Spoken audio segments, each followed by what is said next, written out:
So, someone you love has been diagnosed with autism. But what does that diagnosis really mean? Like, practically speaking, how does it affect their life and yours?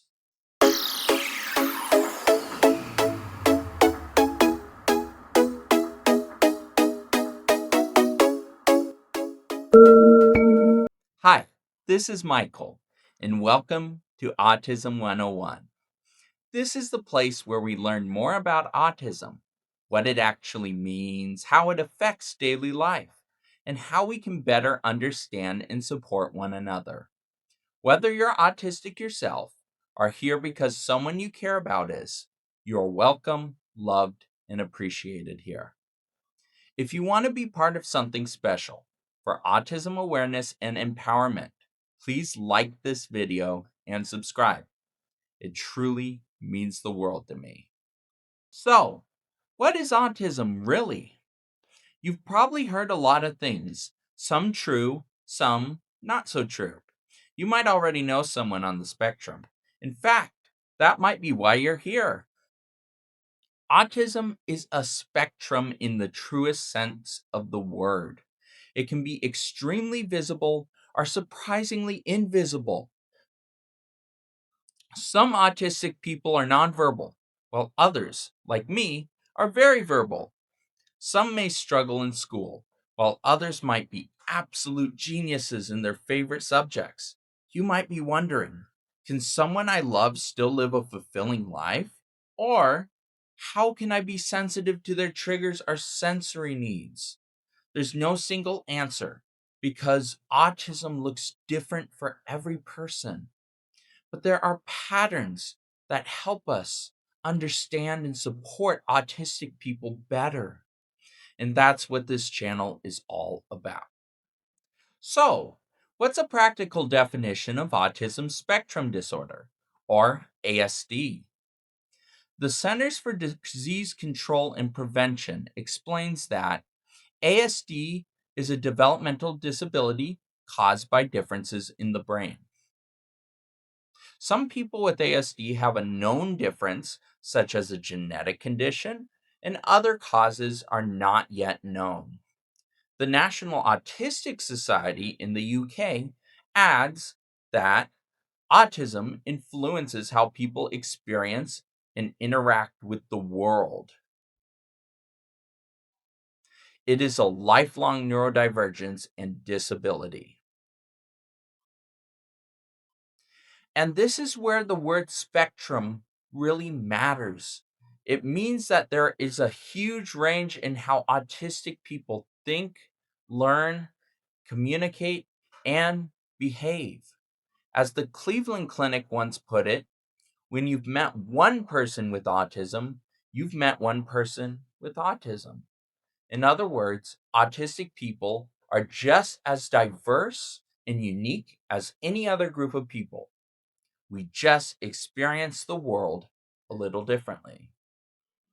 That's not to say there aren't common threads. There definitely are. And being aware of them can help you be more understanding and supportive. For example, many of us have differences in social communication and interaction. That might look like limited eye contact, struggling to read body language, or having difficulty making and keeping friends.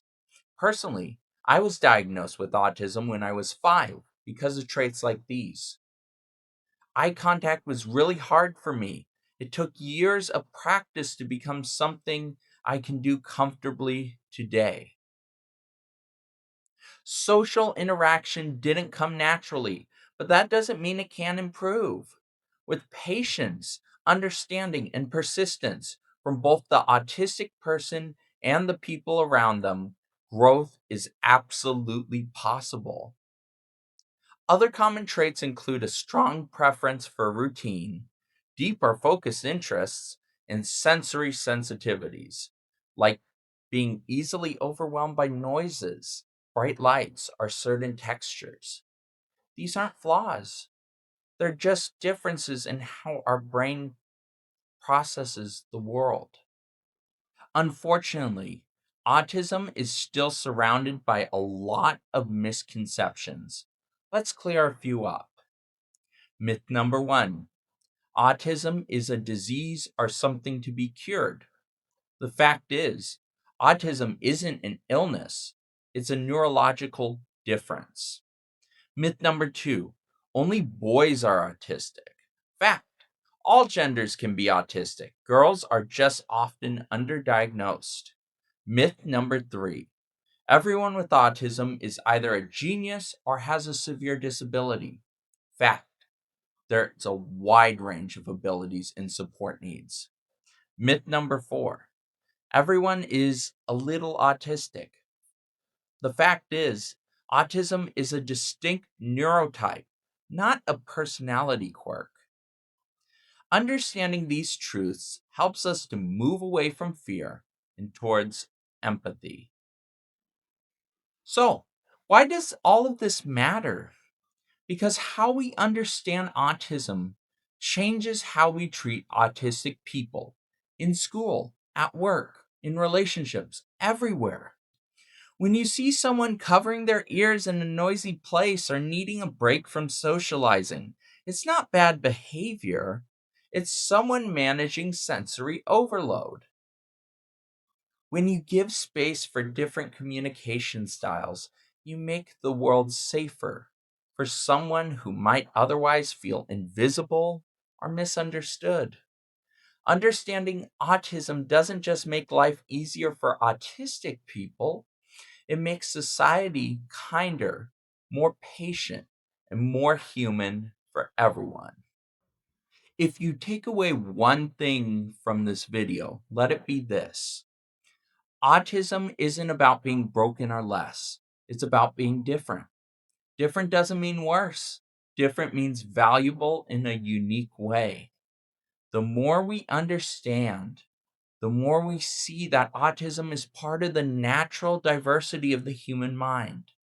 So keep learning, keep asking questions, and keep treating autistic people and yourself, if you're autistic, with kindness and respect.